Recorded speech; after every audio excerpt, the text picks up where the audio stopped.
second upload for today is with regard to the role of mental health services in a vendetta of violations that I'm experiencing. As I publicly shared, I'm not a mental health patient. I do not suffer from a mental health ailment, and on two occasions since being married, only ever since being married, I experienced unlawful detainment. That was a breach of my right to freedom, and it was unlawfully perpetrated.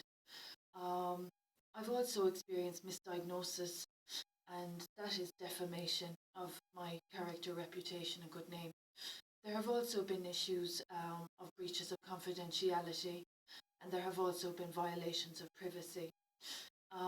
This is only surrounding the issue of mental health intrusion or mental health services intrusion in this vendetta that is being perpetrated. Um, this matter is a quite morose circumstance for a mother of only 4 years to be experiencing. As I've mentioned, marital desertion is dangerous for any spouse to be experiencing. Individuals that prey on victims and try to make a victim vulnerable by withholding entitlements and rights, and by obstructing justice, and by discussing matters that they aren't au fait with and that they wouldn't have full knowledge of, is all an aspect and factor of what I've been experiencing only since I became wed in 2015. So this is quite a shock for any person to be coping with these kind of offences. As I've mentioned, I've been a member of the fellowship since 2006. The spiritual violence alone is horrific to even think of. That experience I recovered from by myself. The offences, though, there seems, as I've said, to be an avoidance of those involved and responsible in confronting what they have perpetrated unjustifiably against me. The avoidance issues I wonder about with regards then to the professionalism of the individuals that are refusing to acknowledge very serious damage and harm done to my reputation, my credentials, my good name, and my character. So this is just a short upload with regards to the protection that law-abiding citizens are entitled to in society when experiencing offences. That protection does not entail intrusions and abuse of mental health services as an avoidance tactics of confronting and compensating what is owed, and etc. So avoidance doesn't help a situation, it worsens the offences that have already been perpetrated, which makes me query and concerned about the level of maturity and professionalism of those adults that have proven to be incapable of rectifying the offences they've perpetrated. These kind of offences are even more so serious when it involves children's rights and property rights. Even more so serious when it involves the spiritual violence that I've also experienced. So avoidance is not a healthy choice or a healthy option. Avoidance is not a professional option. The nonsense that I've had to contend with regards to my physicality, my form, my sexuality, as a woman, it's absolutely disgusting what has been said and done. And I think that gives a very bad reputation to not only the individuals, but also the agencies involved as well. So obstructions of justice are very serious. To withhold a woman's rights and entitlements are, you know, very offensive, very insulting. And that I find a very sad sign of the times, as I keep saying. As much as people try to avoid, and as much as people try to rewrite the facts of a situation, there's no avoiding the truth. We all meet our maker, and what has been done is already known. It's common knowledge what's happened. As a married woman, I have marital rights to be respected.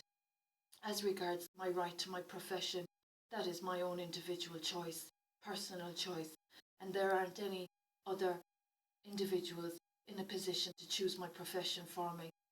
As regards my medical rights, health is wealth.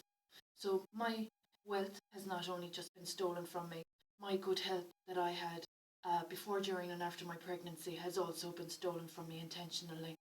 So this is a very serious human rights issue, and avoidance is not a healthy choice. So basically, the intrusion of professionals that aren't very concerned with other people's mental health, i.e., the culprits, the guilty culprits. I'm concerned about their mental health, and I'm concerned about the professionals also that are facilitating these culprits that have damaged an innocent woman's life. As a mother, and as a wife, and as a teacher, and as a humanitarian, what does that say about the individuals involved that would find it so easy to just damage and harm a life due to hate crime and crime as well? So there are unforgivable offences after being perpetrated against me, and I don't think there's any prayers that would forgive the damage that was done. But this is what is happening. So my right to freedom, my right to my career, my family, my property, etc.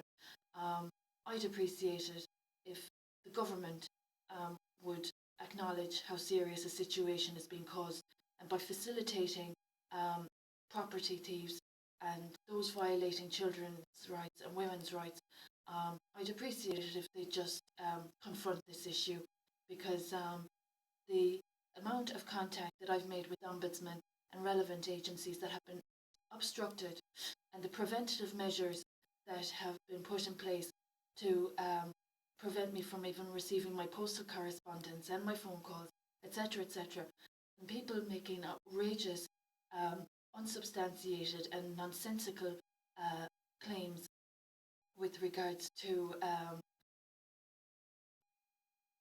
variety of matters that are absolutely untrue.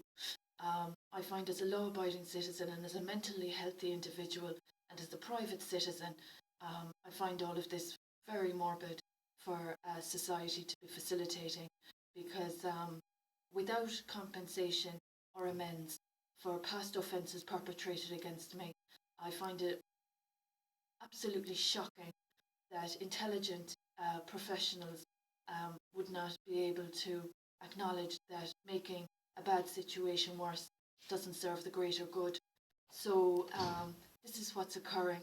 It seems to be offence after offence after offence, and lies after lies after lies. But with regards to a woman's rights, any individual, be he or she, a man or a woman, any person damaging women's rights, I have huge concerns for them.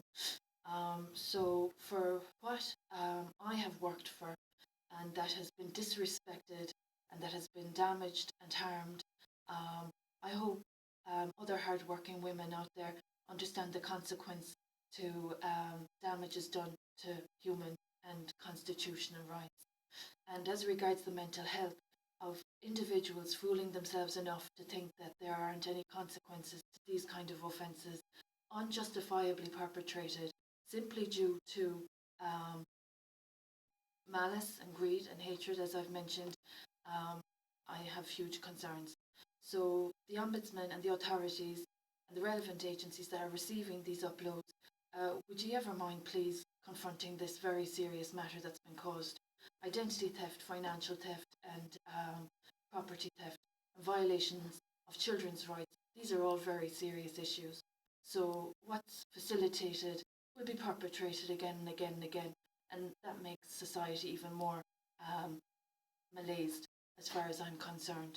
And that's from an educated opinion, and that's from a spiritual perspective as well, because there's been a spiritual identity theft perpetrated also, and people claiming to be evolved that aren't so at all.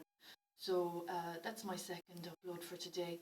And mental health matters, naturally, and those people not so mentally healthy to come clean and make amends, then I've very huge concerns for everyone involved.